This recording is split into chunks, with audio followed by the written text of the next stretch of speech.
फुआ फुआ फुआ ये कैसे हो गई? बबुआ कुछ गुंडा लोग आए रहे, काजल बिटिया को उठा के ले गए।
भैया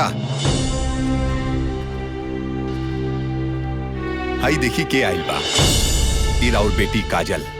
कैसन बाड़ू तू? अरे हमनी के कितना परेशान हो गए बानी सा।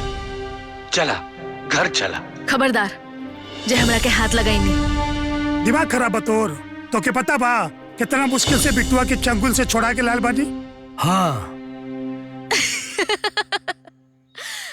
तू लोग के का लागता कि हमरा के एजा उठा के ले लहा?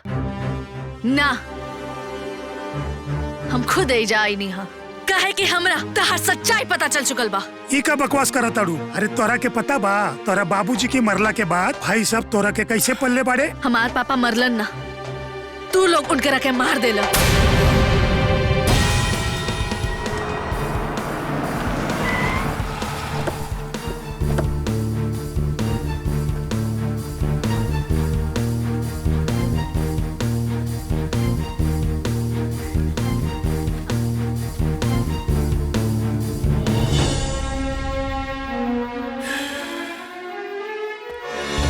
सिंह साहब आ गई बकलोलन की टीम, लड़की ना मिलल। दुर्विजय कैसा नामर्दों की फौज रख ले भाड़ा तू, जे लोग एक लड़की के ना खुश पहले। ध्यान रहे हमरा उ लड़की जिंदा चाहिए, हमरा के ओकर करोड़ों के संपत्ति लेवे के बा। 20 साल पहले ओकर बाप और हमार अपन सगे भाई के हम मार देले रहनी। कोनो भी कीमत पे अब हमरा के वो संपत्ति चाहिए। और हाँ, वो संपत्ति में तो अब तू हिस्सेदार बड़ा। सिंह साहब ये बेर तो गलती हो गई, लेकिन अभी गलती ना हुई। शिवा अपने आदमियन के लेके इस जंगल में जा और अपने होए वाली दुल्हन के खोज के ले आ, और ना मिलल तो यही जंगल में उन लोग के समाधि बना दे। पापा ओके लेके आए, नहीं तो ही जंगल में ओके गाड़ दे। चलो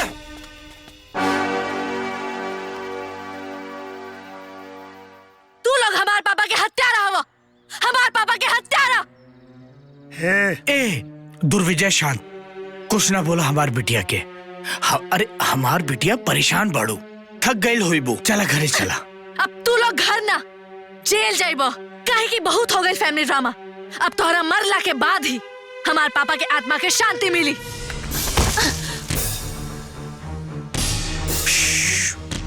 चुप बेटी चुप, ऊंची आवाज में ना।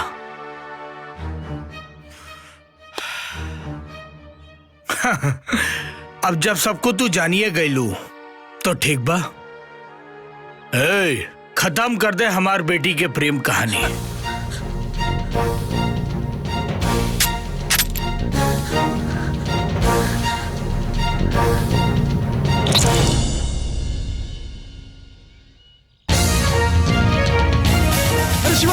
शिवा बेटा, शिवा बेटा, सिंह साहब हमारा बेटा के बचाए।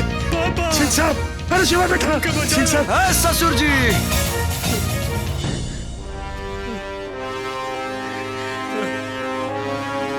खत्म करे कितना जल्दी भिका बा, थोड़ा टाइम ला। हे बिट्टू, छोड़ दे हमारा बेटा के। छोड़ दी? हाँ? छोड़ दे, लेकिन पहले हमरा जान के छोड़ दे।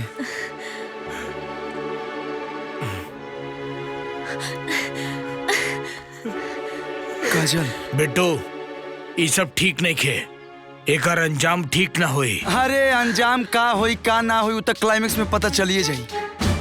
अगर तू अपना लौंडा के सलामती चाहत रसन तो जल्दी से जे साइड हो जासन। हे बिट्टू, हमरा सिवा के कुछ न करिए। जाता नहीं हमारे साथ। भैया चलो चलो सब, चलो सब। चला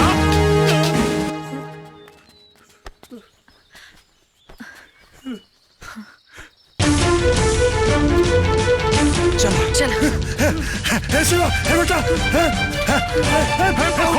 खोल। अरे बेटा, अरे शिवा, खोलो जल्दी। अरे बेटा, अरे शिवा, आराम से। ले जाओ डॉक्टर के पास।